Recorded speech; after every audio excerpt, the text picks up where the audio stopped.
Do I have everybody's attention now? Hello les amis, c'est Catch Passion par Catch. Aujourd'hui, review de NXT, preview de NXT qui se déroulera Stand and Delivered, qui se déroulera dans la nuit de mercredi à jeudi. Et avant de commencer la vidéo, j'aimerais vous demander de liker, de vous commenter, de vous abonner, de partager. Extrêmement important pour cette chaîne. On va demander 250 abonnés avant la fin avril, les amis. Commençons ce gros week-end catch. De toute façon, je ferai tout en revue, preview, review, résultat, vous aurez tout. Pro, même l'Euro jusqu'au Raw. After WrestleMania, vous aurez tout. Donc on commence directement avec un match par équipe. Grizzly Young Veteran contre MSK contre Legado del Fantasma. Donc un triple threat match par équipe pour les titres par équipe d'NXT. Donc c'est un match, quoi dire d'autre à part que ce sera un super opener. Pour moi il faut que ce soit l'opener, il le faut. Il faut que ce soit l'opener de ce show pour lancer cette route, cette semaine de folie qui va nous emmener au deuxième WrestleMania. Donc ça va être vraiment... de la folie furieuse ce match. Franchement, je mets une pièce. Pour moi, c'est Young Veteran. Faut que Young Veteran gagne ce match. Clairement, parce qu'ils sont revenus d'une blessure. Ils étaient mis sur la touche pendant quelques temps. Ils ont fait leur retour il y a quelques temps aussi. Ils ont été champions du côté NXT, du côté UK. Là, ils reviennent du côté NXT. Il faut absolument qu'ils gagnent les titres par équipe. Et tout simplement parce qu'ils le méritent. Donc, on enchaîne ensuite avec le Gauntlet match pour celui qui sera le challenger numéro 1 au titre de Johnny Gargano pendant la nuit 2 de Stand and Delivered. Donc nous avons Leon Ruff contre Isaiah Scott, contre Bronson Reed, contre LA Knight, contre Cameron Grimes, contre Dexter Lumis. Donc bon, je me suis trompé, excusez-moi, la semaine dernière parce que je vous ai indiqué que la bataille royale de la semaine dernière faisait que LA Knight allait affronter Johnny Gargano, mais non. En fait, c'est ce que LA Knight, la bataille royale que LA Knight a gagné, lui donne un avantage pour le match pour ce match-ci. Donc je pense que l'avantage sera tout simplement naturellement qu'il rentre en dernier. Je pense que LA Knight sera le dernier à rentrer dans le Gauntlet match pour aller affronter Johnny Gargano pendant la nuit 2 de Stand and Delivered. Bon, je vais vous dire directement, ça va être un match de folie, ça va être de la folie. Ces 5 catcheurs là, ces 6 catcheurs là, c'est de la folie quand ils sont sur le ring. Et en plus, ils ont tous leur personnalité. C'est tous des catcheurs qui sont très bien écrits, qui sont très bien bookés. Bon, un peu Bronson Reed, un peu moins que les autres. Mais que ce soit de Leon Ruff à Dexter Lumis, ils sont tous bien. Donc je pense, moi, clairement, pour une victoire de Dexter Lumis. Dexter Lumis, tout simplement parce que c'est le seul face du groupe. C'est le seul face crédible. Parce que Bronson Reed n'est pas crédible pour un sou. Il fait partie de la sous-mid card de NXT. Donc pour moi, Dexter Lumis doit gagner ce match. Et tout simplement parce qu'il a une histoire avec Johnny Gargano qui n'est pas encore terminée. Et surtout avec Austin Theory. Il a une histoire avec Austin Theory qui n'est pas terminée. Il avait pris en otage Austin Theory. Et Austin Theory commençait à aimer Dexter Lumis. Donc ça va être très intéressant de voir si Dexter Lumis gagne ce match. Aura l'affrontement contre Johnny Gargano. Quel camp va choisir Austin Theory? Est-ce que Austin Theory va faire un face turn? Ou est-ce qu'il va rester heel et aider Johnny Gargano? Ce sera l'histoire autour du match de Johnny Gargano contre Dexter Lumis. Je pense que Dexter Lumis va gagner le match. Ça c'est même pas un spoiler. Je pense que vous devez le savoir aussi. Donc on enchaîne avec le troisième match de la soirée. Et attention les amis, quel troisième match? Attention à ce match là qui peut être le show stealer de même toute la semaine, même jusqu'à la fin de la semaine ça peut être le show stealer. Kushida fait face à Pete Dunne. Donc les deux se sont éliminés dans la bataille royale la semaine dernière parce qu'ils faisaient partie de la bataille royale du match avant pour affronter Johnny Gargano. Ils se sont auto-éliminés et Kushida s'est acharné sur Pete Dunne.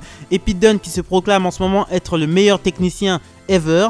Kushida aussi prétend à ce titre. Donc les deux vont s'affronter pour décider qui est le meilleur technicien de la WWE.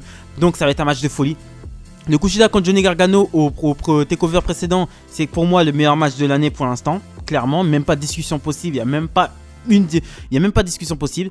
Et là Kushida va nous refaire, je pense, va nous refaire peut-être le même. Il va repousser les limites avec Pete Dunne. Et je pense qu'ils vont nous faire carrément l'un des meilleurs matchs de l'année aussi. Je pense que Kushida là il est trop chaud quoi. Vous lui laissez lui du temps. Il faut laisser du temps à ce match là. Franchement il faut laisser du temps à ce match là. Je pense qu'ils auront du temps pour s'exprimer. Et je pense une victoire de Kushida ne lui ferait pas trop de mal. Pete Dunne il peut perdre, c'est bon. Pete Dunne il a perdu pour le titre NXT. Il a perdu quelques matchs, c'est bon, tu vois. Il peut perdre. Mais Kushida il lui faut une victoire. Il faut absolument une victoire pour Kushida. Il faut absolument qu'il gagne ce match. Et il faut absolument qu'il s'impose comme étant le meilleur technicien à la WWE. Parce que c'est le cas en fait. Parce que Kushida c'est un des meilleurs catcheurs de la WWE quoi. Mais il est sous-évalué, sous-utilisé. Et ça me casse la tête les amis. Vous pouvez pas savoir à quel point. Pour moi ça fait longtemps qu'il aurait dû être au moins champion Cruiserweight. Ils l'ont jamais donné le titre Cruiserweight. Ça me casse les couilles. À chaque fois qu'il a des occasions ils le font perdre alors qu'il fait des super matchs. Il a encore il change il a une gimmick un petit peu plus énervé, d'un petit peu plus stiff, d'un petit peu plus agressif, mais il garde son pantalon du mec de Retour vers le futur. Mais arrêtez les gars, franchement, changez-moi sa gimmick, mettez-lui un vrai pantalon noir, une vraie tenue d'un mec agressif quoi. Là on dirait un cosplay de Marty McFly gros. Non, il faut Kushida un repackaging total comme ils ont fait pour Apollo Crews. Donc voilà, pour moi Kushida doit gagner ce match. On enchaîne ensuite avec un match, le 4e match de la soirée qui est pour le titre NXT UK. Donc Walter fait face à Kushida. Donc Thomas Ciampa, excusez-moi. Donc Ciampa revient en solo après avoir été brièvement en équipe avec Timothy Thatcher. Une équipe qui marchait bien, mais ils ont décidé de les séparer, c'est pas grave non plus. De toute façon, c'est deux catcheurs qui sont solo. Et que Ciampa fait son retour face à Walter. Walter qui domine la division UK depuis plus d'1 an, hein, depuis qu'il a gagné son titre contre Pete Dunne. Il n'a jamais été défait. Donc ça va être extrêmement intéressant. S'il y a un mec dans le roster d'NXT qui a le temps et qui peut aller chercher le titre UK, c'est bien Ciampa. Et quand il a dit quand il nous a annoncé quand il est parti défier Walter dans ce combat, j'étais archi content parce que s'il y a un mec qui peut battre Walter, c'est bien Tommaso Ciampa. Et Tommaso Ciampa, j'aime bien comment il est booké en ce moment et j'aimerais beaucoup qu'il gagne le titre en fait. Moi je veux qu'il gagne le titre. Je veux clairement qu'il gagne le titre. Mais le problème c'est qu'on n'est pas à l'abri d'une intervention de Imperium, de Marcel Barthel et Fabian Aichner. Mais aussi on n'est pas à l'abri d'une intervention des deux. Mais à mon avis ils seront mis en déroute par Breezango aussi qui n'ont pas de programme ce soir, ni dans la deuxième partie. Donc à mon avis s'il y a Imperium qui vient, ce serait naturel qu'il soit chassé par Breezango. Mais je pense qu'ils vont laisser la ceinture sur les reins de Walter. Mais moi j'aimerais bien qu'ils portent leurs couilles et qu'ils mettent la ceinture UK sur les reins d'un Américain. Ça ce serait cool. Ça serait grave lourd qu'ils mettent la ceinture UK, la ceinture qui est destinée au Royaume-Uni, à la Grande-Bretagne, sur les reins d'un Américain. Et ce serait grave cool. Et ce sera un match extrêmement stiff, hein. On connaît Walter, on connaît Tommaso Ciampa pour leur agressivité, leur intensité quand ils sont sur le ring. Et là franchement là j'attends de toute façon la carte partie 1, carte partie 2, ça c'est de la folie furieuse les gars. C'est de la folie furieuse les gars. Je sais pas comment vous pouvez me dire que vous n'êtes pas hypé par ça. C'est de la folie les gars. Là on va se taper un week-end. Les gars, on va pas comprendre ce qu'on va prendre dans la gueule. C'est pas WrestleMania de l'année dernière où il y avait rien du tout, hein. Là ça va être de la folie furieuse. On enchaîne avec le main event of the evening.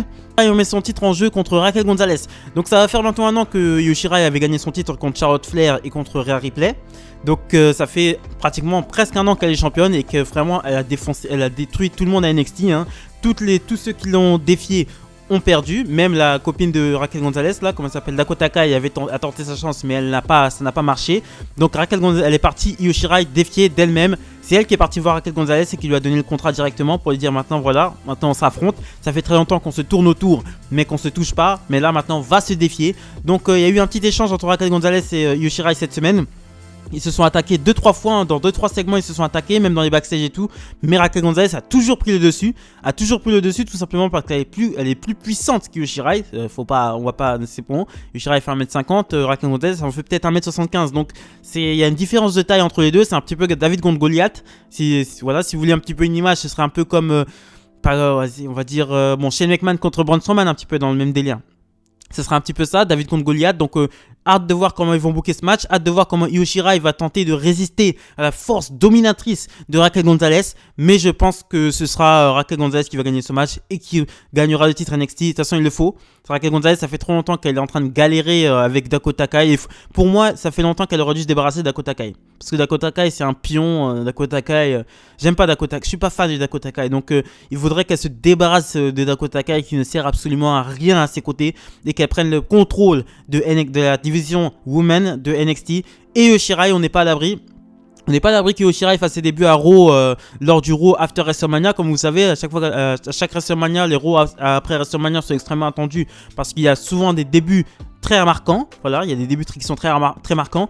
Et je pense que Io Shirai peut faire partie de ces débuts. Voilà, clairement, parce que bon, elle a tout fait du côté de NXT. Bon, NXT est une brand, mais NXT est toujours en dessous de Raw et toujours en dessous de SmackDown.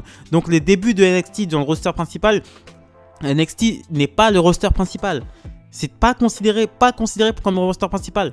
Donc Io Shirai va peut-être faire ses débuts du côté de Monday Night Raw pour aller peut-être défier une Rhea Ripley qui va potentiellement peut-être avoir son WrestleMania moment et gagner le titre championne féminine contre Asuka. Ce serait la logique des choses parce que parce que si Rhea Ripley gagne, elle n'aura pas beaucoup de challengers.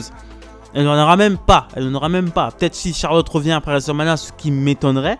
Je pense que Io Shirai peut devenir une bonne challengeuse pour Rhea Ripley. Et aussi, il y a une histoire entre ces deux femmes-là. Parce que Io Shirai a battu, a pin Rhea Ripley pour gagner le titre NXT. Et ce serait logique que Io Shirai aille challenger Rhea Ripley du côté de roster principal pour le titre suprême, cette fois-ci féminin, de Monday Night Raw. Donc voilà, je pense que j'ai tout dit sur la preview de la partie 1 qui va lancer cette semaine de folie, cette semaine de catch de folie qu'on va voir les amis. Et c'est franchement, il n'y a pas un match qui me hype pas quoi. Dans les deux nuits quoi. Si, dans la seconde nuit, il y a un match qui me hype moins, on en parlera demain. Mais non, franchement c'est super, on va en prendre plein la gueule. Et voilà, je vous donne rendez-vous juste après demain. Non, je vous donne rendez-vous demain. Je vous donne rendez-vous demain pour la preview de la nuit 2, les résultats et la preview de la nuit, la résultat de la nuit 1, les previews de la nuit 2. Donc voilà, c'est ce que je pensais de la preview de NXT de la nuit 1. Abonnez-vous, likez, commentez, partagez. Extrêmement important pour la chaîne. On va devant des 250 abonnés avant la fin avril les amis. Salut.